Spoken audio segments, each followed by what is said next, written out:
Media. Con ánimo. Es. Harto ánimo que vamos a estar aquí hora y media. El pastor me dijo, dele nomás. Así que le vamos a dar. Bien. ¿Qué estamos viendo?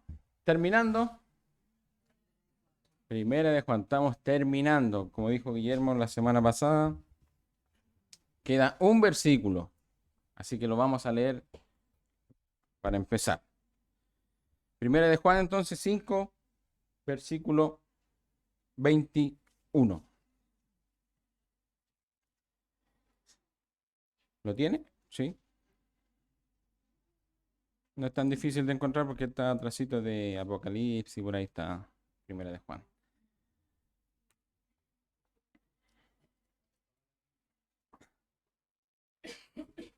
Exacto.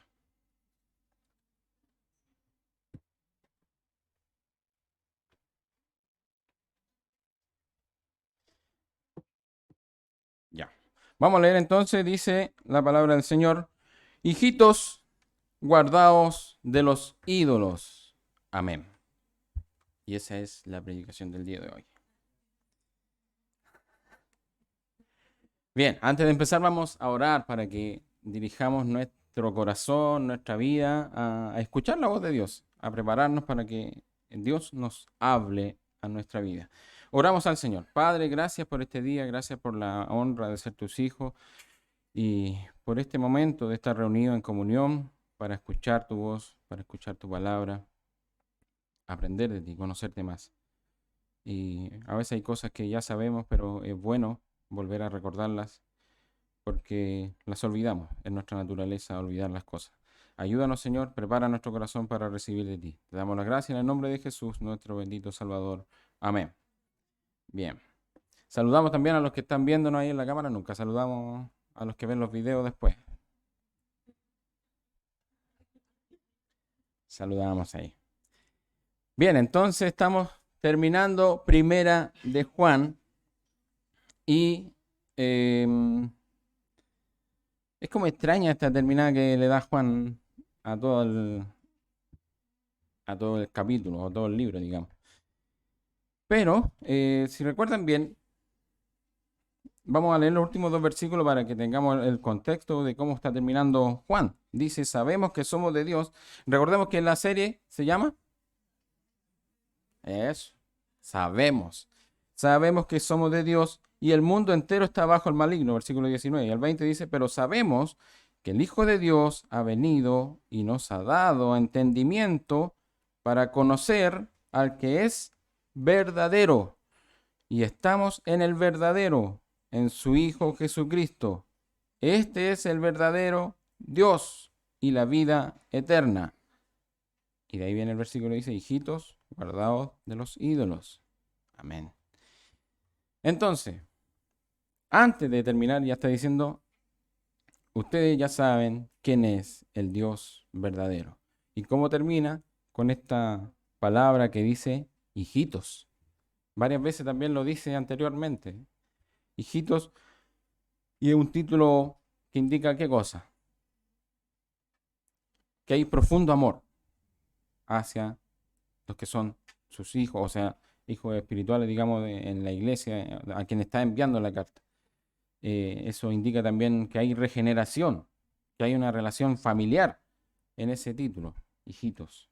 Ahí también se encuentra una facilidad para aprender, porque si los llama hijitos, quiere decir que están aprendiendo, que están creciendo, que están en el camino para ser edificados. Eso también implica que tienen fe y también que pueden estar en un momento de debilidad. Por algo los llama hijitos. Hijitos. Bien, quiero fortalecer este versículo con otro. Vamos a leer harto, porque para eso tenemos la Biblia, para leerla. Primera de Corintios, si gusta lo busca, si no me escucha cuando yo lo lea. Primera de Corintios 10, el versículo 14.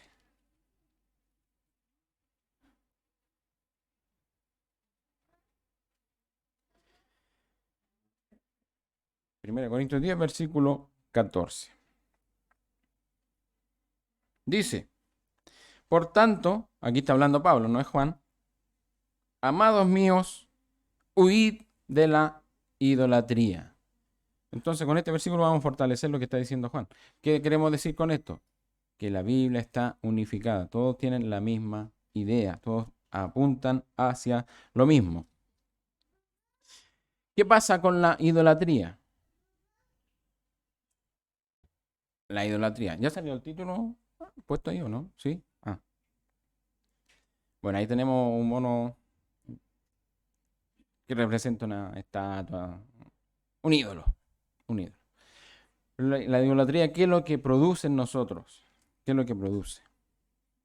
La idolatría obvia, como esto, inclinarse a una estatua, o sutil, esa que no vemos, que la vamos a revisar ahora, ¿qué va a ocurrir? Siempre va a ahogar una buena relación con Dios.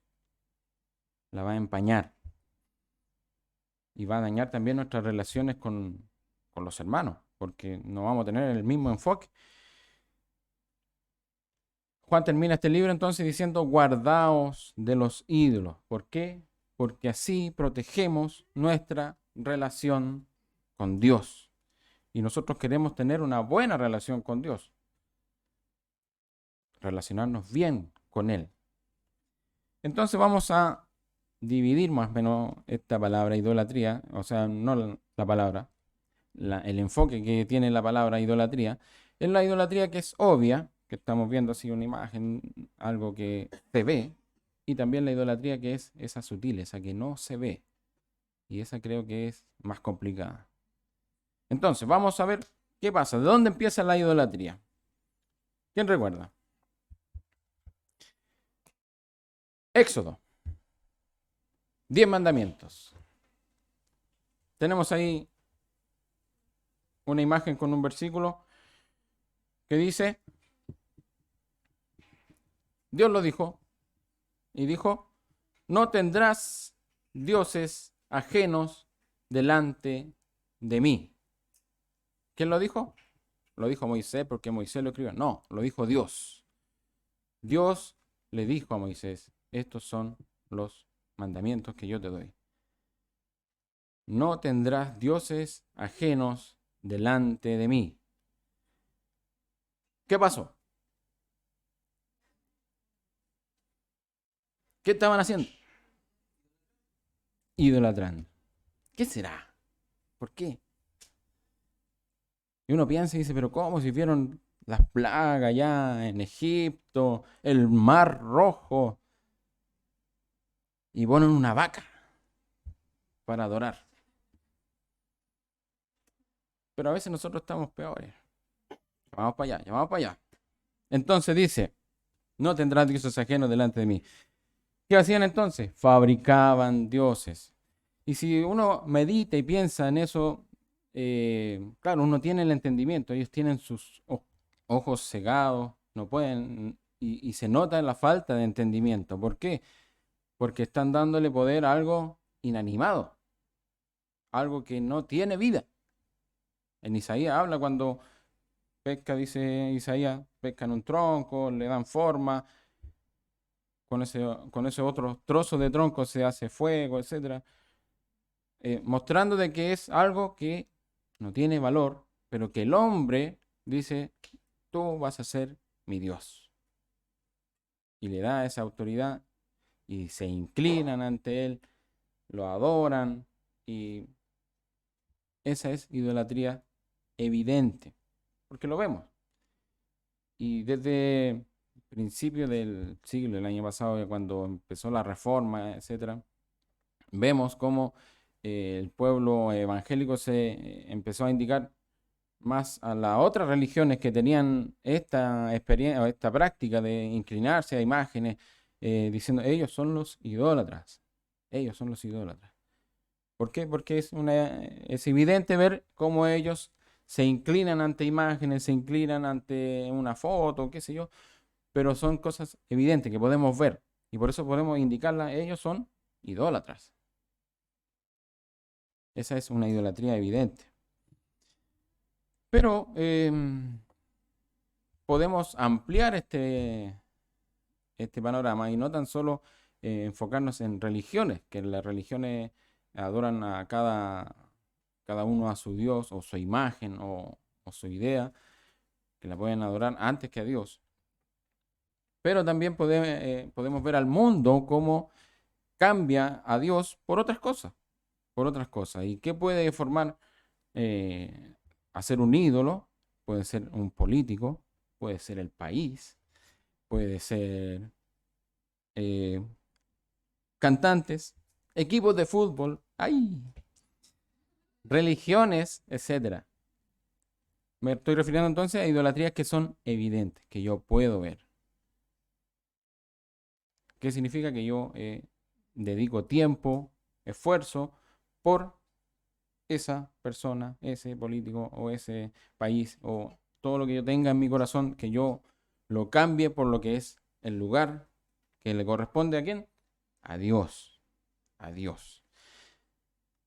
Esas son idolatrías que podemos ver, que podemos palpar. Y si vemos a algún hermano que está, oye, no, te estáis pasando de la línea. Entonces, vamos a ir viendo entonces qué significa que la idolatría nazca en el corazón del hombre. ¿De dónde partió? Vimos entonces la idolatría de forma evidente, visible, de gente que no conoce a Dios. Pero la idolatría también, lamentablemente llega a los que somos nosotros, cristianos, hijos de Dios. Vamos entonces allá. Dice que la idolatría nace en la naturaleza caída del hombre. Ahí nace. O sea, el pecado que está en nosotros. Tenemos otra imagen, Romanos 1, 22 y 23.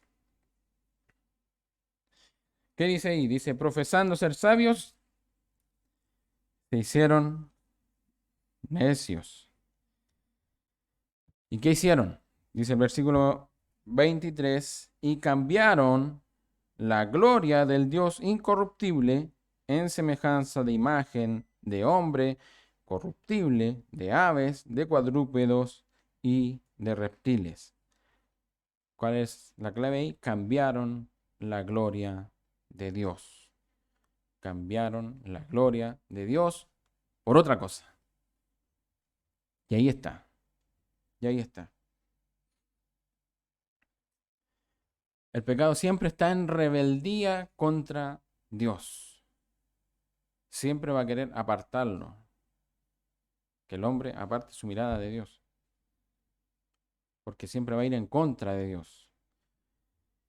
El hombre busca entonces reemplazar a Dios por cualquier cosa. Cualquier cosa. Entonces un ídolo, ¿qué es? Es aquello que ocupa en nuestras vidas el lugar que le corresponde a Dios. Pero ¿cómo vamos a detectar eso? ¿Cómo vamos a ver eso? ¿Cómo yo sé que eso está ocupando el lugar de Dios? Tenemos que examinarnos. Vamos a ir viendo cómo examinarnos.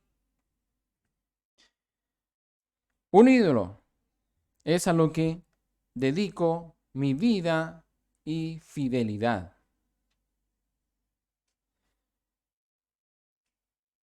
A lo que dedico también toda mi vida, lo que es central en mi vida. Eso es un ídolo. Les voy diciendo esto para que vamos examinándonos. A ver qué ocupa, cuál es el centro de mi vida, que el Señor, no tengo estas cosas. Todo aquello a lo que dedique mucho tiempo y atención, mi energía y dinero. También se va a transformar en un ídolo. Y el Señor dice, no tendrás dioses ajenos delante de mí. No tendrás dioses ajenos delante de mí. Como cristiano es posible que también podamos tener como ídolo nuestra propia religión. Llamemos religión a nuestra forma de buscar al Señor. Digamos como bautistas de aquí, de esta iglesia. Podemos tener esa mentalidad de que nos basemos en nuestra forma de servir, nuestras prácticas, nuestro fervor religioso, nuestra forma de servir al Señor. Venimos acá, oramos, cantamos y empezamos a enfocar nuestra vida en eso, pero no en el Señor. Y nos pasa que después vemos otra iglesia, pero es que ellos, no, yo creo que... Y empezamos a decir, no, que aquí somos los mejores. Y empezamos a idolatrar o formar un ídolo. Algo que no nos damos cuenta. Algo que no nos damos cuenta. Podemos adorar nuestra iglesia, nuestro grupo religioso, que somos nosotros, nuestro propio punto de vista de las cosas. Porque como personas tenemos nuestro punto de vista. Pero a veces ese punto de vista lo dejamos como nuestra base, como nuestro fundamento. Porque yo lo veo así. Pero si empiezo a pensar así, estoy cambiando el enfoque principal, que es Dios, por esa idea que es la mía. Es algo mío. Sigamos avanzando, dice, un hombre puede convertir a su esposa en un ídolo, a una mujer, a su esposo, en un ídolo. Porque puede tomar el lugar de Dios. Y lo terrible de esto es que no nos damos cuenta. O pensamos que es normal que actuemos así. No me miren feo. No me miren feo. ¿Qué más? Los padres podemos idolatrar a nuestros hijos. ¿Cómo yo sé cuando dentro al punto de idolatrar a un hijo o a mi esposo o a otra persona? Cuando empieza a ocupar el lugar que tiene Dios. Dios es el primer lugar. Si mi pensamiento está mayormente en otra cosa, ya estamos teniendo un problema. ¿Por qué? Porque los hijos pueden ocupar en nuestra mente ¿qué cosa? Todo el tiempo. Todo el tiempo. Nuestro corazón. Nuestra vida, nuestro desempeño diario va a estar basado en qué? En mi hijo, en mi esposa, en otra cosa.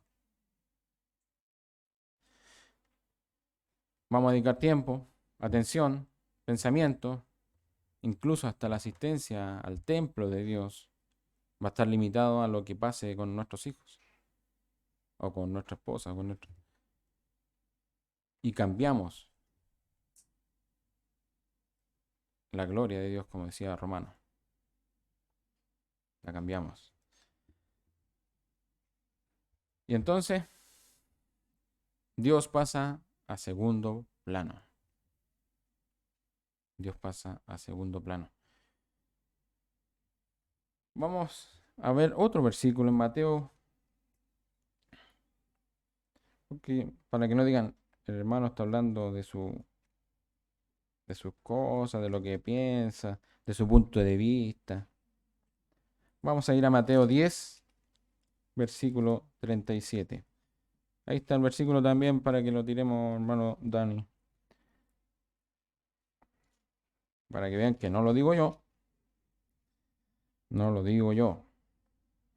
Dice, vamos a leerlo completo para que tengamos 10, versículo 37. Dice, el que ama a padre o madre más que a mí, no es digno de mí. El que ama a hijo o hija más que a mí, no es digno de mí.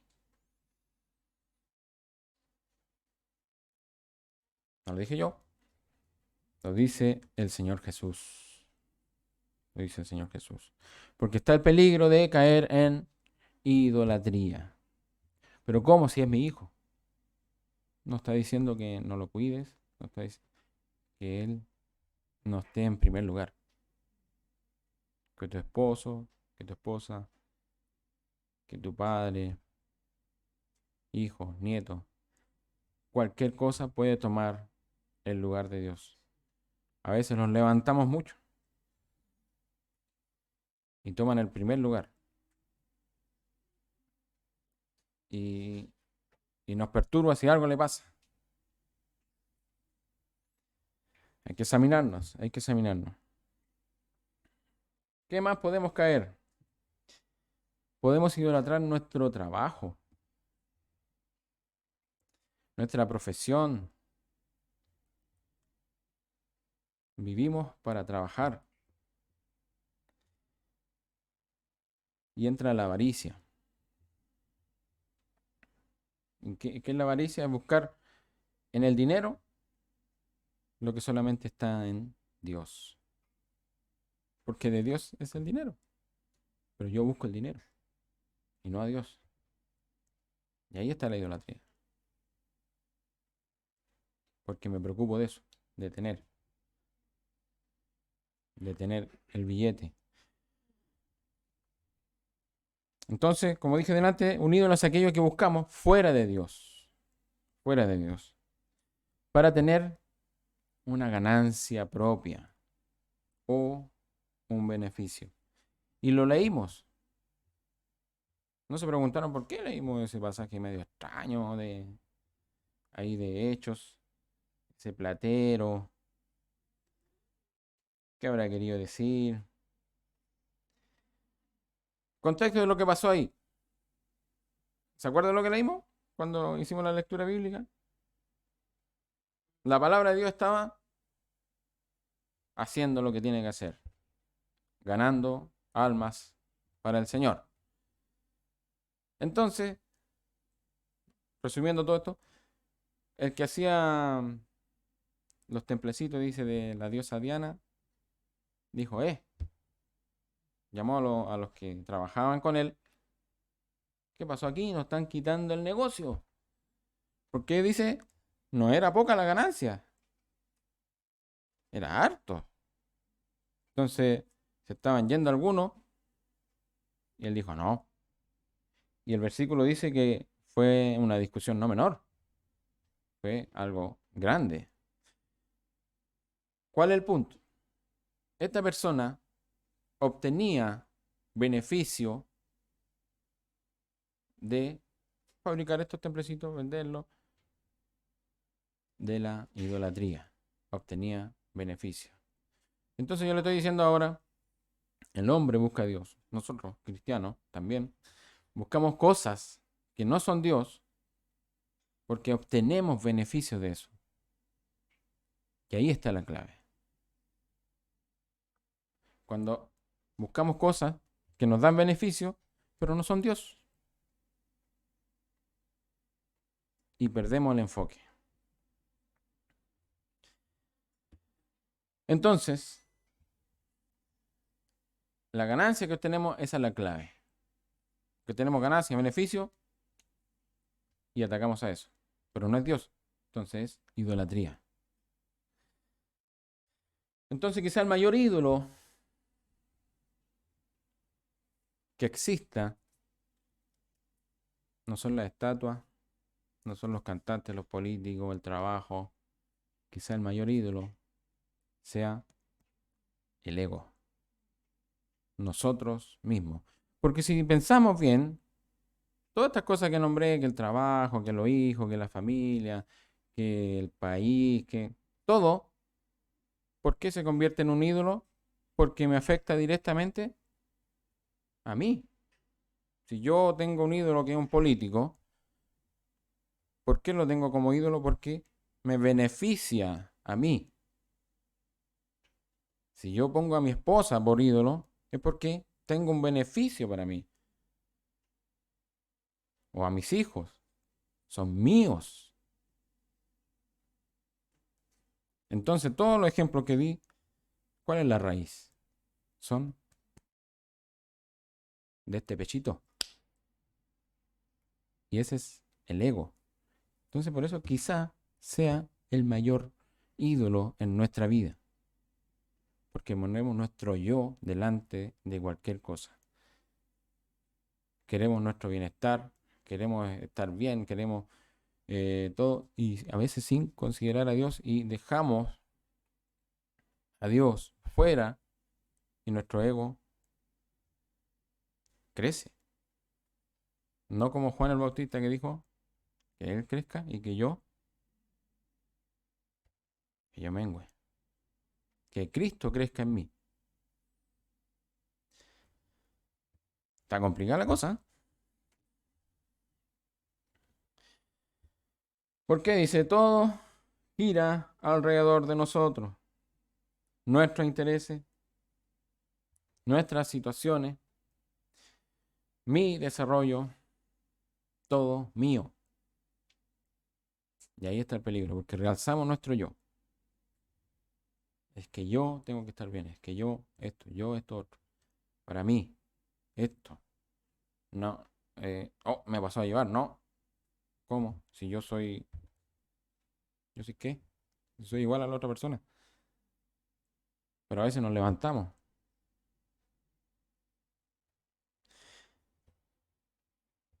Entonces vivo en la lectura bíblica cómo este personaje obtenía ganancia. Y en esta idolatría del ego también hay ganancia. Por eso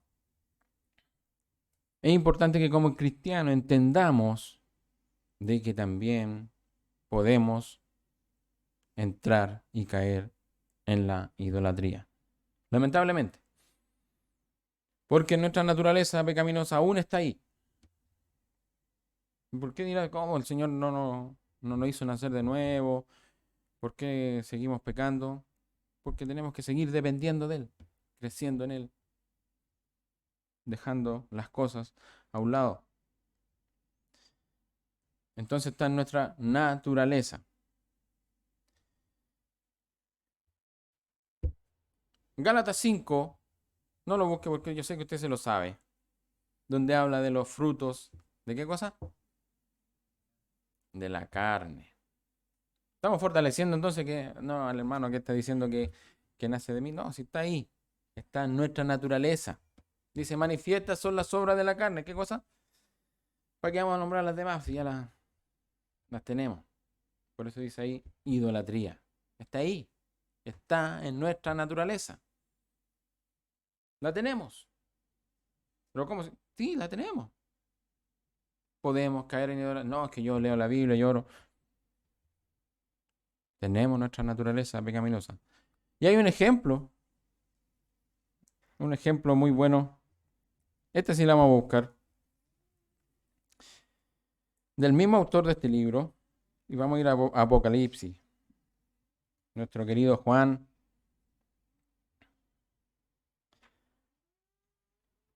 Para que revisemos qué pasó aquí. Capítulo 19 de Juan. No sé, de Juan. De Apocalipsis. Capítulo 19, versículo 9.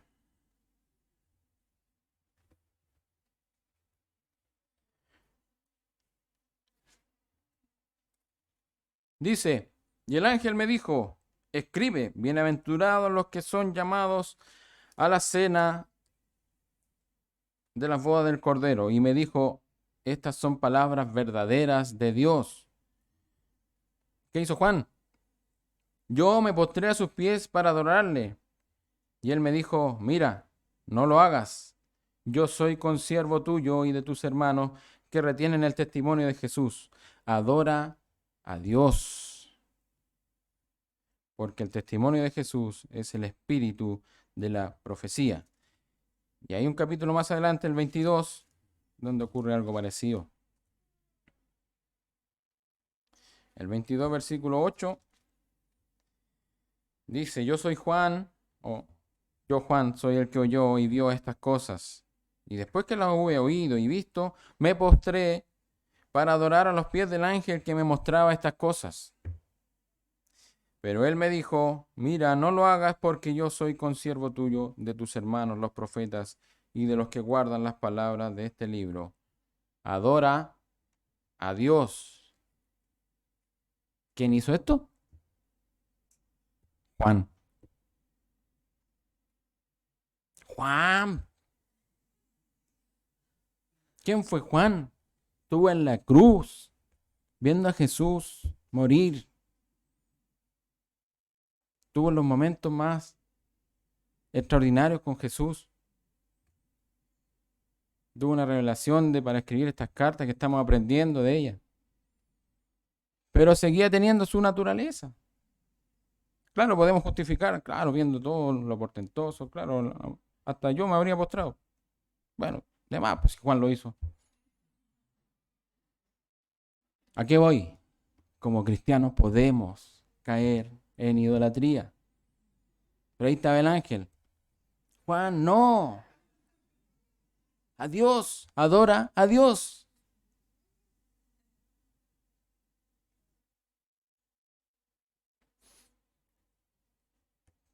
Terrible. Bueno. Primera de Corintios.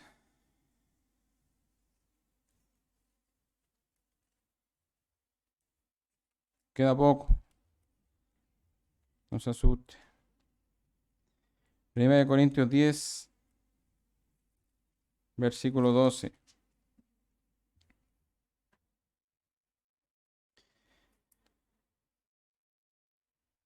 Bien. Dice, así que el que piensa estar firme, mire que no caiga. Entonces la palabra de Dios fortaleciéndonos por todos lados, porque seguimos con nuestra naturaleza pecaminosa. Nuestra tendencia a tener ídolos está ahí, está en nuestra carne. Entonces debemos tener mucho, mucho cuidado. Mucho cuidado con lo que, por cómo actuamos. ¿Qué hay en nuestro corazón? ¿Qué hay en nuestra vida? ¿Qué es lo principal? ¿Qué es lo que ocupa más tiempo? ¿Qué es lo que ocupa nuestros pensamientos? ¿Es el Señor o es otra cosa? Démosle el enfoque directo. ¿Qué hacemos entonces? Vamos a Colosenses, y aquí ya estamos casi.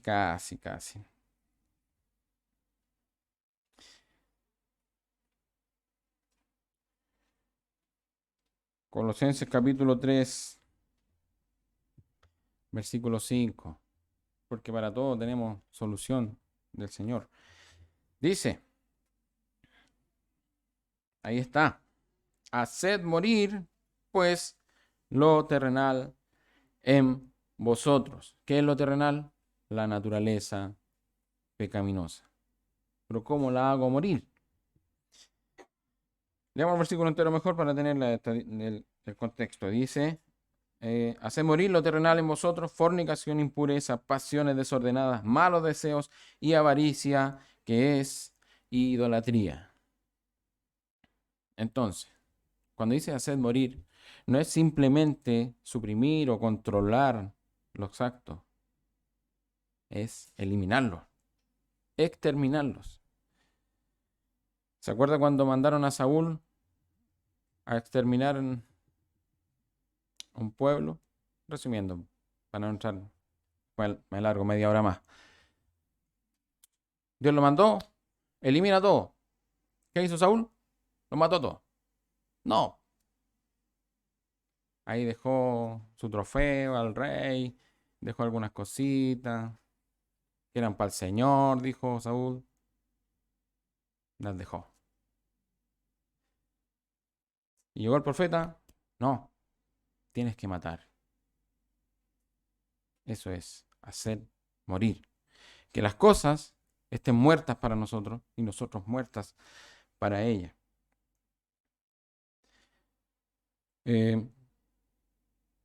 Y no se trata de, ya, si yo las voy a hacer y yo, porque ahí empieza a salir yo, ¿se da cuenta cómo es?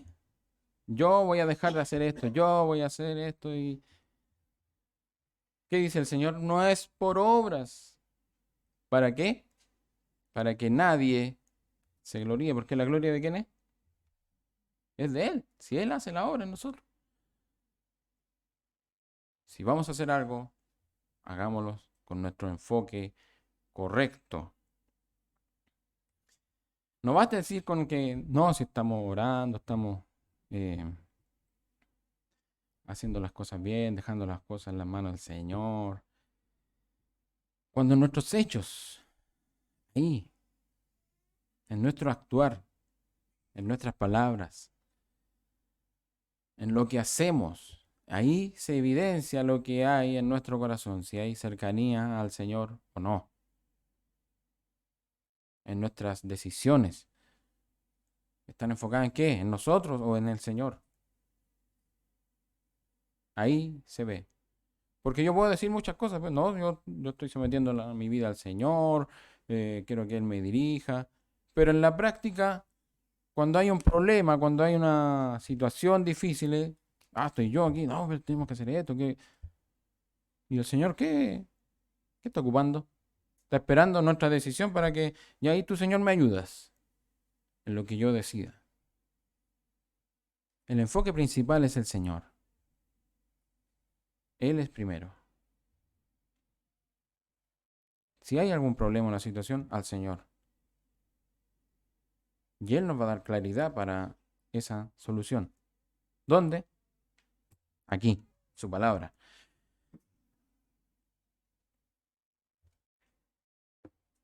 El lugar que le corresponde a Dios. Y quiero terminar con un pasaje, un versículo que está en Daniel. Porque aquí pasó una situación.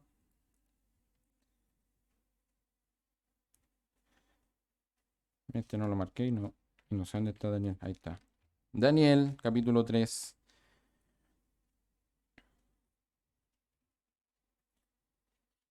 Sadrach, Mesach y Abednego. Ya sé qué va a hablar. ¿Sí o no? Sadrach, Mesach y Abednego. Sadrach, Mesach y Abednego. ¿Quiénes son esos? ¿Quiénes son? Me miran así con duda. ¿Qué?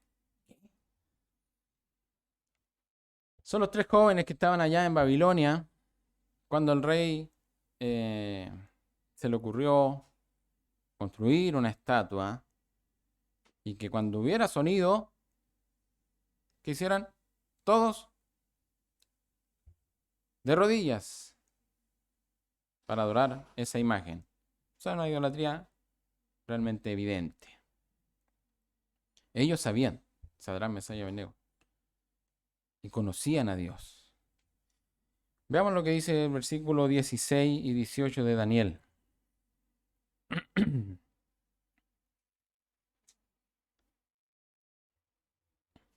Dice, Sadrach, Mesach y Abednego respondieron al rey Nabucodonosor diciendo, no es necesario que te respondamos sobre este asunto. ¿Ve la firmeza? He aquí, nuestro Dios, a quien servimos, puede librarnos del horno de fuego ardiendo, y de tu mano, oh rey, nos librará. Y si no, o sea, si no nos libra, sepas, oh rey, que no serviremos a tus dioses, ni tampoco adoraremos las estatuas que has levantado.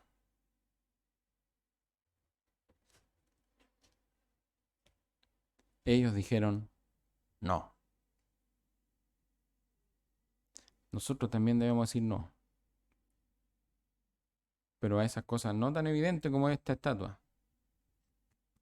A esa estatua que está en uno mismo. Y la última imagen que puse, aparece una corona, porque a veces nos coronamos nosotros como rey. Y es nuestro ídolo, nosotros mismos. ¿Podemos caer como cristianos? Sí. ¿Hemos caído? Sí.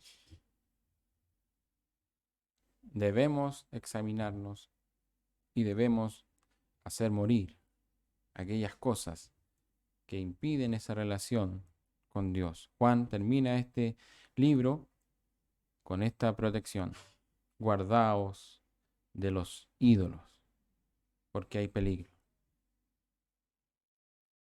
Hay peligro. Entonces nuestro corazón siempre enfocado en el Señor, que seamos guardados de la idolatría. Eso, hermano, oremos para que el Señor confirme su palabra en nuestros corazones. Padre, gracias. Gracias por tu palabra. Perdónanos, Señor. Perdónanos porque reconocemos que hemos caído, que te hemos fallado. Y gracias por tu palabra, porque ella nos muestra, nos dice en qué hemos fallado y cuán fácil y sutil puede ser la idolatría en nuestra vida. Ayúdanos a darnos cuenta, ayúdanos a examinarnos, a buscar en nuestro interior cuál es la principal enfoque. Queremos que tú seas lo principal.